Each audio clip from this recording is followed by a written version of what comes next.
মেয়েদের জীবন সত্যি বড় অদ্ভুত। এক পরিবারে জীবন শুরু হয় আর শেষ হয় অন্য পরিবারে। জীবনের মাঝখান থেকে আবার নতুন করে জীবন শুরু হয়। শেষ প্রান্তে এসে দাঁড়ায় নিজেকে বোঝানোর সময়টাই হয় না। হ্যালো এভরিওয়ান, আসসালামু আলাইকুম। কেমন আছেন আপনারা? নিশ্চয়ই ভালোই আছেন। আমিও আপনাদের দোয়ায় ভালোবাসায় আল্লাহর রহমতে ভালোই আছি। সকালে বাজারে গিয়েছিলাম টাটকা টাটকা সবজি, আর এর মধ্যে আমি এনেছি লাউ, পাট শাক। তারপর সকালবেলার খাবার তৈরি করতেছি। রাতের ভাত ছিল অনেকগুলো, তাই আমি শুটকির ভর্তা লাড়াটা বানিয়ে ফেললাম, যাতে ভাতগুলো অপচয় না হয়। কোনো জিনিসই অপচয় করা ঠিক না, আমার কাছেও তেমন একটা ভালো লাগে না। আমি চেষ্টা করি সীমিত রান্না, সীমিত খাওয়া। কথাই আছে একটা, আয় বুঝে ব্যয়।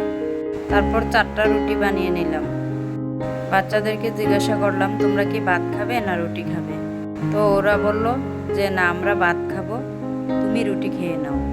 ওর বাবাও বাসায় ছিল, তাকে জিজ্ঞাসা করলাম একটা রুটিই খাবে, তাই আমি ডিম দিয়ে এইভাবে দিয়ে দিলাম। আর আমি পরোটাগুলো একে একে করে ভেজে নিলাম। শুটকির ভর্তা দিয়ে আমি রুটি খেয়ে নিলাম, ভালোই লাগলো, খারাপ না। আর এই তো এদেরকে ভাত দিয়ে দিলাম, এরা ভাত শুটকির ভর্তা দিয়ে খেয়ে নিল। নাস্তা করার পরে 2 কাপ কফি বানিয়ে নিলাম। 1 কাপ আমি খেলাম আর আরেক কাপ ওর বাবাকে দিয়ে দিলাম। রিকোয়েস্ট করে নিই আপনাদের কাছে, আমার ব্লগটি যদি কোনো অংশে আপনাদের কাছে ভালো লাগে, সাবস্ক্রাইব করতে ভুলবেন না কিন্তু। আর প্লিজ একটা লাইক দিতে ভুলবেন না, আর সাথে তো কমেন্ট থাকবেই। আর এদিকে বসলাম কফি খেতে। কফি খেতে খেতে এদিকে রেডিও হয়ে নিচ্ছে, ওর আব্বু চলে যাবে। তারপর ওকে বিদায় নিয়ে ঘরের সংসারের কাজকর্ম শুরু করলাম। এদিকে বিছানাটাকে গুছিয়ে আমি বারান্দায় চলে গেলাম। বারান্দার টেবিলে নতুন করে ওয়াল কালার কেটে বিছিয়ে দিলাম। এই দুজনকে এখানে সেট করে দিলাম। 2 দিন 3 দিন পর পরই ঝাড়া মোছা করি, কিন্তু এত ময়লা বলার বাইরে। ক্যামেরার মতো যদি মানুষের জীবনটা হতো, কতই না সুন্দর হতো। এই কাজগুলো করতে আমার অনেক সময় লাগছে, অথচ দেখতে বেশিক্ষণ সময় না। তারপর এদিকে গুছিয়ে আমি রান্নাবান্নার প্রিপারেশন শুরু করলাম।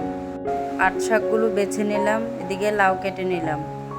লাউয়ের মধ্যে অনেকগুলো বিচি হয়েছে, তাই বিচিগুলো রেখে দিলাম, কালকে ভর্তা বানাবো। তো রান্নাবান্না শেষ করে আমরা খেতে বসলাম। পাট শাক ভাজা, বড় মাছের মাথা দিয়ে লাউ, সকালের ভর্তা নাড়া। তো আলহামদুলিল্লাহ দুপুরে খেয়েছি ভালোই। খাওয়া দাওয়া করে আমরা একটু রেস্ট নিয়ে বিকেলবেলা ছাদে উঠেছি। ফুটেজটা বিকেলের।